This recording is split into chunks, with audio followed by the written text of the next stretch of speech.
സമൂഹത്തിനെ ബാധിക്കുന്നതായ പ്രശ്നങ്ങളിൽ സമൂഹത്തിൻ്റെ മേലൊരു വലിയ എന്താണ് ഒരു ഒരു ഹാർഷ് ഇംപ്ലിക്കേഷൻ ആവുന്ന അവസ്ഥകളെ സിനിമയിൽ കൊണ്ടുവന്ന് വളരെ യോഗ്യമായ രാഷ്ട്രീയ ചർച്ചയിലുണ്ട്.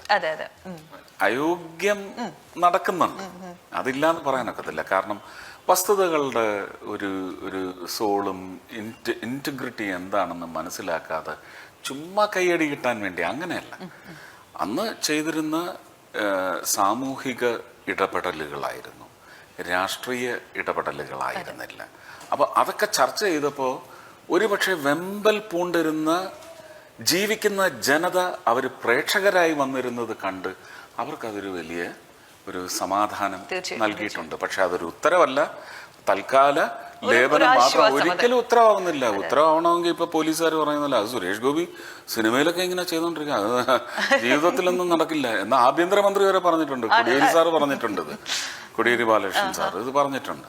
അന്നേരവും ഞാൻ അദ്ദേഹത്തോട് പറഞ്ഞിട്ടുണ്ട്, നിങ്ങളന്ന് വിചാരിക്കുന്നു സിനിമയിൽ ഇതേ നടക്കുന്നു, പക്ഷെ സിനിമയിൽ നടക്കുന്നത് സമൂഹത്തിൽ ഉണ്ടായേ പറ്റൂന്ന് ജനം പറയുന്ന ഒരു കാലം വരുന്നതിന് നിങ്ങൾ ഭയക്കണം പറഞ്ഞിട്ടുണ്ട്. ഇപ്പൊ വീണ്ടും ജോഷി സാറിന്റെ കൂടെ പാപ്പനിലെത്തി നിൽക്കുന്ന ഒരു സമയത്ത് മുൻപൊരിക്കലും കാണാത്തതുപോലെ മൂവിയുടെ പ്രൊമോഷന് വേണ്ടി മുണ്ടുമടക്കി ഇറങ്ങുന്ന ഒരു മറ്റൊരു മുഖം നമ്മൾ കാണുമായിരുന്നു. അപ്പൊ അങ്ങനെയല്ല, എങ്ങനെയുണ്ടായിരുന്നു ആ ഒരു എക്സ്പീരിയൻസ്? ഇത് എൻ്റെ ആയുർവേദ ചികിത്സ കഴിഞ്ഞ് ഒരുപക്ഷെ നല്ലിരിപ്പും അത് കഴിഞ്ഞ് വ്യായാമത്തിലേക്ക് കടക്കേണ്ട സമയത്താണ് ഇതിനു വേണ്ടി പുറപ്പെടുന്നത്. കഷ്ടിച്ച് 5 ദിവസമാണ് ഞാനൊന്ന് അടങ്ങി ഒതുങ്ങിയിരുന്നത്. അത് കഴിഞ്ഞ് ഈ ഓട്ടമാണ്. ഓട്ടത്തിന് പ്രധാന കാരണം ഈ സിനിമയുടെ പൊരുളിനെ സംബന്ധിച്ച് ഒരു സിനിമയ്ക്കപ്പുറം ഒരു സൊസൈറ്റൽ കണക്ഷൻ വേണം, ഇൻറ്ററാക്ഷൻ വേണം എന്ന് തോന്നി.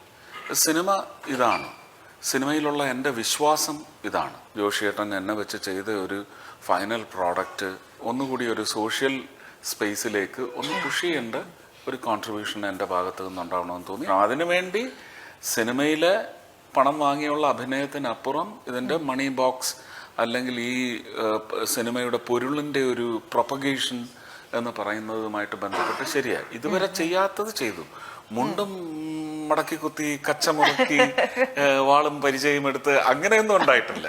ഈ സിനിമയ്ക്ക് ഒരു ഡ്യൂ ഉണ്ടായിരുന്നു, അത് എനിക്കും എൻ്റെ സഹപ്രവർത്തകർക്കും നൽകാൻ സാധിച്ചു. ജോഷി സാറിന്റെ കൂടെ എത്തുന്ന സമയത്ത് സംഭവിക്കുന്ന ഒരു മാജിക് ഉണ്ട്. നമുക്ക് എപ്പോഴും ഒരുപാട് സംവിധായകരുടെ കൂടെ അമേസിംഗ് ആയിട്ടുള്ള വേഷങ്ങളൊക്കെ ചെയ്തിട്ടുണ്ട്. പക്ഷെ എന്നാൽ പോലും അറിയാതെ വരുന്ന ഒരു excitement, okay there is something beyond എന്തോ സംഭവിക്കാൻ പോകുന്നു എന്നുള്ള ഒരു സംഭവമുണ്ട്. അപ്പൊ ആ ഒരു കെമിസ്ട്രിയെ കുറിച്ച് പറയൂ, നിങ്ങൾക്കിടയിലുള്ള എന്താണ് ആ മാജിക്? ഇതിന് ഒരു വലിയ നറേറ്റീവ് ഉണ്ട്, ഇല്ലാന്ന് ഞാൻ പറയുന്നില്ല, എങ്കിലും